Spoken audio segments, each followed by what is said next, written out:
All right, if you're thinking of something fun to do for Father's Day, well, mothers have to be involved because we're actually talking about mummies at Union Station. Different kind of mummy Different, here. a little bit different. Joel Nichols is live at Union Station to look at the new mummy exhibit opening this weekend. Pretty cool. Good morning.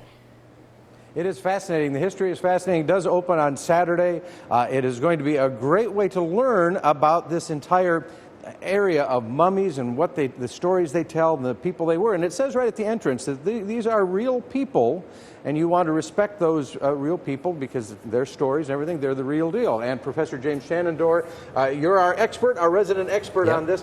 Why should we study mummies? What is it about this that what can we learn?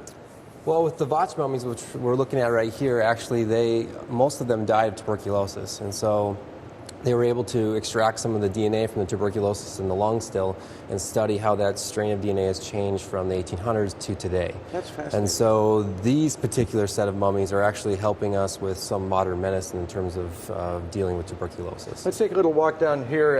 Now when we think of mummies, most of us think of Egypt, and we think of Egyptology, and we think of King Tut, and we think of sarcophagus and that kind of thing. Correct. But these mummies are from the 18th century, and tell me why they're preserved, why we still have this family here to study and to learn from. So these particular mummies were found in the church crypts when they were renovating the church, and so the crypt had a particular environment that actually had enough airflow and dryness that actually prevented decomposition. So there was enough dry air that actually just have the soft tissue just to desiccate and lose its water, and so then they didn't decompose and they stayed in the state they were in.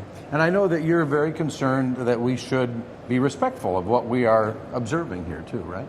Yeah, and so they have stories to tell, and we use science to pull those stories out, and we try to give them the respect that we typically give respect of dead loved ones, and so we give them that same respect as their family members laid them to rest. It's a fascinating exhibit. We'll talk more about it coming up in the next hour, and it does open on Saturday. Back to you.